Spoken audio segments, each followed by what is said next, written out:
Hi everyone, good morning. In German it's Guten Morgen. Alright, time to read. And our next chapter today, Who Was Abraham Lincoln, is chapter 7. Alright, here we go. The end of slavery.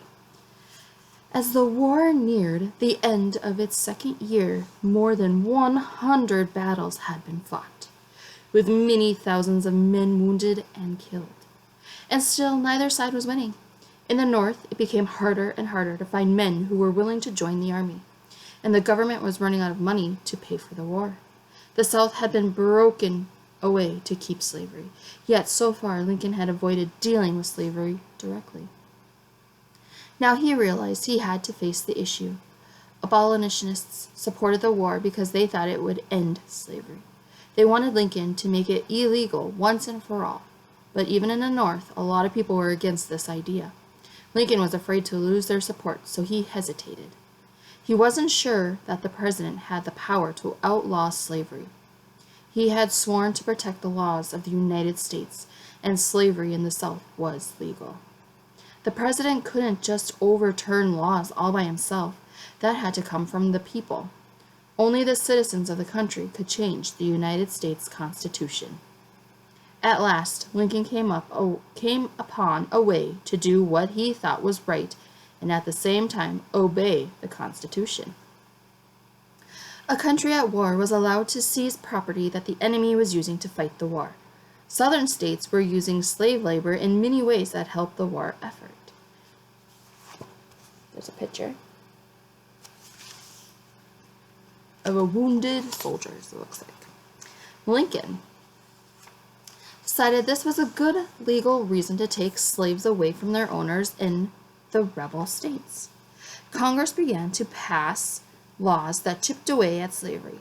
Slaves who escaped from rebel owners were captured by the Union Army would not be returned to their owners. They were free. Not a bad idea, maybe. Let's see. Then Lincoln decided to go further. Quietly, all by himself, he wrote the Emancipation Proclamation. This proclamation did not free all slaves. It was an act of war, and it applied only to Confederate states. In the rebel states, all the slaves would be freed forever, but in Delaware, Maryland, Kentucky, and Missouri, slavery remained legal because these states had stayed with the Union. Lincoln was sure that once the nation was reunited, it would be possible to end slavery in the whole country. But that had to be done by Congress. As president, he only had power to act against states that were rebelling. Of course, there was no way to enforce the Emancipation Proclamation until the Union had won the war. Just because the proclamation told Southerners to free their slaves, it didn't mean they would. Lincoln knew this. He said he felt like someone trying to make a law to change the behavior of a comet. But now he had made it clear that the Union planned to end slavery for good. When Lincoln talked to his cabinet, he told them he was not asking their advice. He had made up his mind. The act took effect on January 1st, 1863. Slaves in the South heard the news. Right away, many of them escaped and went north. The Union Army began to form regiments of black soldiers. As free men, they would now fight against their former masters. By the end of the war, almost 200,000 blacks joined the Union Army.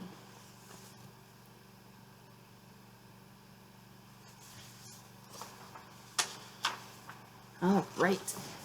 I think I'm going to read on to chapter 8 today. I just got this feeling it'd be interesting. So let's do this. Chapter 8, a 2-minute speech. Finally, Lincoln found a brilliant general to lead his army, Ulysses Grant. Grant was willing to fight. He had already won important victories, such as the Battle of Vicksburg, which gave the Union control of the Mississippi River. But Grant realized that just winning battles was not enough to win the war. The important thing was to take away the South's ability to keep on fighting. To do this, the Union Army had to attack in many places at once. They had to fight battles one right after another, and they needed to destroy railroads and factories that helped keep the Confederate Army going.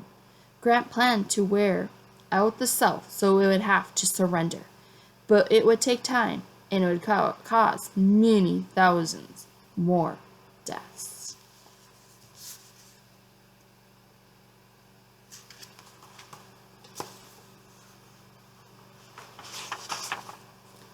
Lincoln relied on Grant more and more. After one terribly bloody battle, many people thought Grant should be fired. "But I can't spare this man," Lincoln said. "He fights." In the North, fewer men were willing to volunteer as soldiers, so in 1863, Lincoln called for a draft. For the first time in American history, men were forced to enlist in the Army. In New York, there were draft riots. Men said they didn't see why they should die to free black people.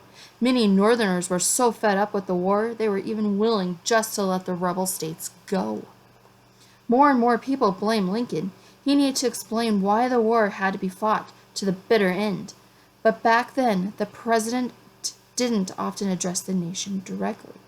Lincoln's chance came at the dedication of the cemetery in Gettysburg, Pennsylvania. Before I read on, I gotta show you these cool pictures.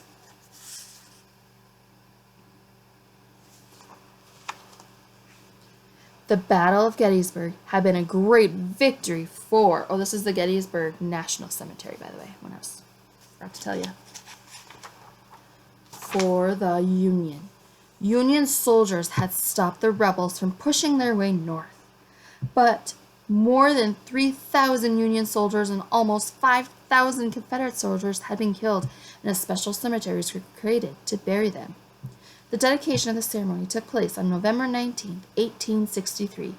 Even though Lincoln was the president, he was not the main speaker. That was Edward Everett, a man famous for long, fancy speeches. Everett talked for almost 2 hours.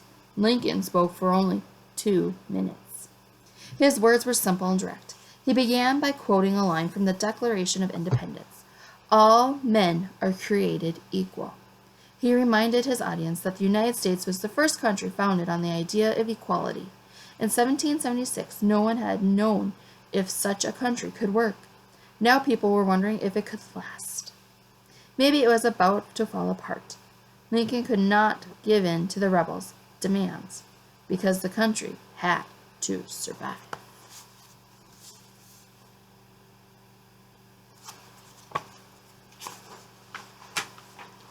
The Union was fighting to keep the United States united, but also to guarantee that government of the people, by the people, for the people, shall not perish from the earth. According to some listeners, the end of Lincoln's speech was greeted with silence. People were too moved even to clap. Edward Everett wrote that Lincoln in 2 minutes had gotten to the heart of the subject better than his own entire long speech. History agrees with Everett. The Gettysburg Address is widely considered one of the most beautiful and important speeches ever written. But the war had gone on for almost 1,000 days, and there was still no end in sight. So, I know we have some holidays coming up. I'm going to read about one of them right now. And no, it is not Halloween. I wish. It would be kind of neat. It is Thanksgiving. All right. Does anyone know when Thanksgiving is? It is the 3rd Thursday in November. So let me take a look at my phone here for the date. So it looks like, or is it the 4th Thursday? It's the 4th Thursday. I was wrong. The 4th Thursday in November. November 26th. I can show you the calendar real quick here. It says, because there's the, if it looks, there we go. You can see that the Thursday, there's the 5th, the 15th, the 19th, and the 26th is the Thanksgiving Day. Okay. Ever since the Pilgrims, Americans have celebrated days of Thanksgiving, but until 1863, there was no one day of the year that people thought of as Thanksgiving Day. Sarah Josephia Hale, who wrote the nursery rhyme Mary Had a Little Lamb, thought there should be. Starting in 1827, she wrote to every president urging him to establish one, but no one listened until Abraham Lincoln. After the victory at Gettysburg, he issued a proclamation setting aside the last Thursday of November as a day to give thanks for the survival of the nation. That's pretty cool. 1863, Abraham Lincoln came up with the proclamation stating that on the last Thursday of November, will be Thanksgiving Day. Awesome. Remember that. All right. So that was chapter 7 and chapter 8 today, and I hope you all have a great day, and I will be back. See ya.